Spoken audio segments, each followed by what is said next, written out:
Hello दोस्तों, welcome back to my channel. और आज हम लोग बात करने वाले हैं उड़ीसा इलेक्शन के बारे में, जो इस बार बहुत ही कुछ अलग ही हुआ है। आप रिजल्ट देखे होंगे तो बहुत ही डिफरेंस हुआ है। उसके बारे में मैं कुछ एक दो पॉइंट जो बताना चाहता हूं कि जो एक रूलिंग पार्टी थी बीजेडी, 24 साल से राज कर रही थी, अचानक से ऐसा क्या हुआ जो वो पार्टी को अपने सत्ता से हाथ धोना पड़ गया? क्या उन्होंने कुछ गलती किया या फिर और क्या इसके अंदर कुछ खेल हुआ है? तो मैं ये आपको पूरी जानकारी दूंगा। तो चलिए वीडियो को शुरू करते हैं, और चैनल पे नए हैं तो सब्सक्राइब ज़रूर कर लेना। हाँ तो दोस्तों, मैं इसमें सिर्फ 2 पॉइंट बता देना चाहता हूँ। बहुत सिंपल करके आपको मैं बताऊंगा कि जो रूलिंग पार्टी थी इसकी हारने की वजह क्या है। सबसे जो पहला पॉइंट है, इन्होंने जो एक फेस आगे किया हुआ था, ठीक है, नवीन पटनायक तो थोड़ा सा एज की वजह से उतना मतलब कैंपेन नहीं कर पाए, इतने जगह नहीं जा पाए, और इतने जो स्पीचेस थे या भाषण थे वो नहीं दे पाए। उसके लिए जो पांडियन था, वीके पांडियन, उसको आगे किया गया था, ठीक है। पता नहीं आगे वो चल के चीफ मिनिस्टर बनने का इरादा था या फिर क्या था, वो तो मुझे नहीं मालूम है। लेकिन वो जो फेस एक रहता है ना आपका, कि पॉलिटिशियन में आपको एक फेस वैल्यू जो रहती है, वो नवीन पटनायक की बजाय वीके पांडियन का फेस था ओडिशा पे। तो वो सबसे बड़ी जो प्रॉब्लम वो बन गई ओडिशा के लिए, कि ओडिशा लोग उससे एक्सेप्ट किए ही नहीं। और क्यों नहीं एक्सेप्ट किए वो मैं आपको आगे बताऊंगा। और जो दूसरा जो पॉइंट है, वो एक पॉइंट है कि यहाँ इस बार कांग्रेस ने बहुत अच्छा परफॉर्मेंस किया है। लोग चाह रहे थे, कांग्रेस को भी वोट लोगों ने दिया और ये चाह रहे थे कि कांग्रेस की भी सरकार बने, लेकिन वो पॉसिबल नहीं था। लेकिन फिर भी अगर आप वोट परसेंटेज देखा जाए तो कांग्रेस को मतलब इतिहास में ओडिशा के बहुत अच्छे परसेंटेज इस बार मिले हैं। तो ये 2 पॉइंट जो मेरे हिसाब से लग रहा था, और इन्होंने कहाँ कहाँ पे गलती की वो मैं आपको पूरी डिस्क्राइब करके बताऊंगा। और रही बात क्या आगे फ्यूचर में बीजेडी दोबारा से सरकार बना सकती है या फिर क्या इनकी प्लानिंग रहेगी, पूरी डिस्कस करेंगे। ये जो वीके पांडियन है, ये मतलब आईपीएस ऑफिसर रह चुके हैं और ये ओडिशा में ही पोस्टिंग थे। तो उसके दौरान नवीन पटनायक से इनका एक बॉन्डिंग था, आप कह सकते हैं नवीन पटनायक के राइट हैंडेड थे। तो सबसे जो प्रॉब्लम हुई ओडिशा वासियों के लिए कि वो एक तमिल से इनका रिलेट है, मतलब तमिल इनका जो अपना घराना है वो तमिल से है, मतलब तमिलनाडु से है। तो वहाँ से आके यहाँ पे एक राजनीति का एक सेटअप करना और यहाँ के लोगों के दिल पे बसना, ये बहुत थोड़ा मुश्किल कार होता है। आप कहीं पे भी देखे होंगे, जैसे बहुत सारे एक इंडियन मतलब जो बाहर जाके कंट्री में रहते हैं और वहाँ पे प्राइम मिनिस्टर बनते हैं, तो वो थोड़ा सा दिक्कत होती है। जैसे फ्रांस का एग्जांपल आप ले लो, या थोड़ा सा दिक्कत होती है क्योंकि इतने जल्दी लोग वो चीज़ को एक्सेप्ट नहीं करते कि हमें दूसरा कोई स्टेट का आके हमें वो मतलब हमारे ऊपर राज करे। तो ये थोड़ा सा मतलब एक्सेप्टेंस नहीं रहता है, ठीक है। जो पहला पॉइंट है ये मेरा। और दूसरा पॉइंट एक देखा जाए तो जो बीजेडी थी ना, एक ओवर कॉन्फिडेंस हो गई थी, क्योंकि आप कंटिन्यूसली 3 बार आपकी सरकार बन रही है और नवीन पटनायक मुख्यमंत्री बन रहे हैं। तो उस हिसाब से इन्होंने उतना इस बार काम नहीं किया।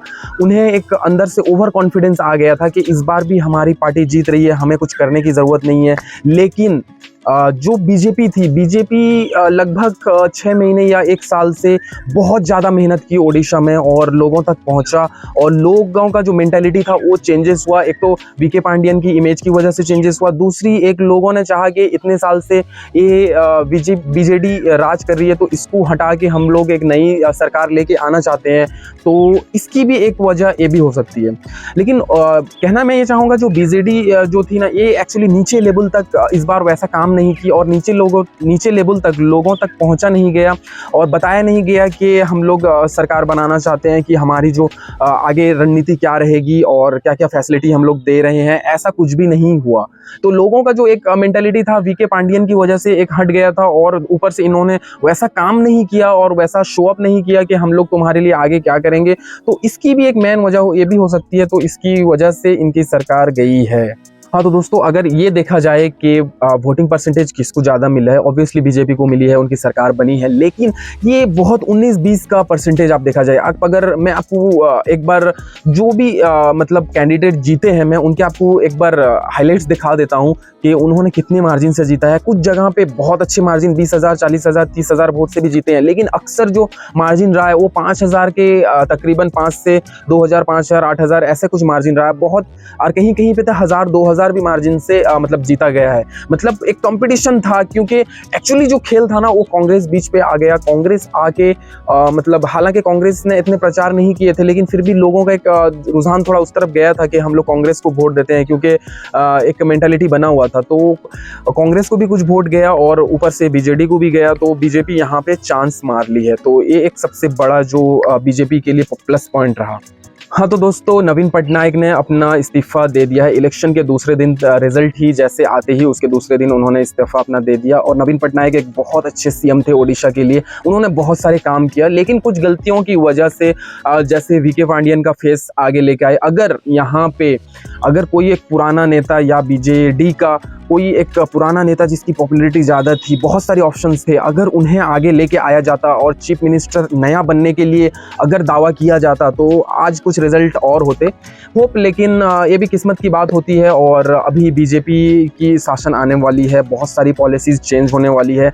जैसे बहुत सारी जो इम्प्लीमेंट हुआ था वो अभी सरकार आते ही वो बंद होके फिर दूसरी पॉलिसी बनेगी, दूसरी बैठक बनेगी, वो तो कुछ आता ही रहेगा। लेकिन इसकी जो हारने की वजह थी वो मैंने दो ही बताया, एक वीके पांडियन, दूसरा जो कांग्रेस बीच में आके, ये दोनों ने पॉलिटिक्स पूरा ओडिशा का चेंज कर दिया। तो ये मेरे हिसाब से दो रीज़न थे। तो आपको क्या लगता है, ये दो रीज़न थे या फिर और कुछ रीज़न था जिसकी वजह से ये इलेक्शन बीजेडी यानी नवीन पटनायक के पार्टी हार का सामना करना पड़ा? तो आप ज़रूर कमेंट करके बताइएगा। और नवीन पटनायक इतिहास में एक बहुत ही ज़बरदस्त नेता थे। मतलब आप कह सकते हो एक मतलब एक पोलाइट, मतलब जिसको बोलते हैं ना, एक अच्छा इंसान, वेल बिहेव, और किसी को कुछ गलत नहीं बोलना, किसी को मतलब एक होता है ना, एक आप पॉलिटिशियन बनने के बाद एक आपके अंदर एटीट्यूड आ जाती है, आप कुछ भी बोल देते हो, लेकिन नवीन पटनायक के अंदर ऐसा नहीं था। नवीन पटनायक एक बहुत अच्छे सोच समझ कर बोलने वाले इंसान थे और एक एजुकेटेड इंसान थे, जिन्होंने बहुत अच्छी तरीके से ओडिशा को संभाला और अभी तक भी संभाल रहे थे। लेकिन कुछ डिसीजन जो होती है आपके ज़िंदगी की और आपके मतलब पॉलिटिशियन लाइफ की भी, वो कुछ आपके सही हिसाब से नहीं जाती है, तब आपको वहाँ पे फेलियर का सामना करना पड़ता है। तो ऐसा चलता रहता है।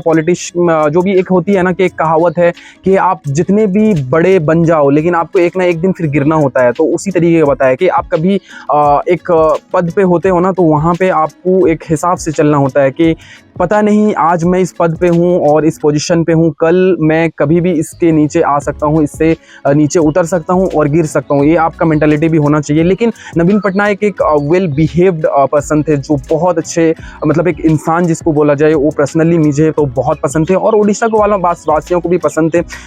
इनका हिस्ट्री में अगर आप देखा जाए तो ये बहुत अच्छे एक नेता के रूप में माने जाते हैं और आगे भी माने जाते रहेंगे।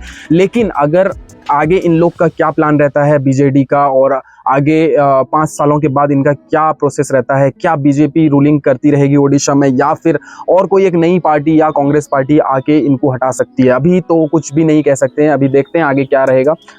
तो दोस्तों, वीडियो कैसा लगा आप कमेंट करके ज़रूर बताना, और बहुत सारा वीडियो अलग अलग तरह का आता रहेगा। तो चैनल पे नए हैं तो ज़रूर सब्सक्राइब करना। तो मिलते हैं बहुत ही जल्द एक अलग नए वीडियो में, तब तक के लिए अपना ख्याल रखिए और जय हिंद।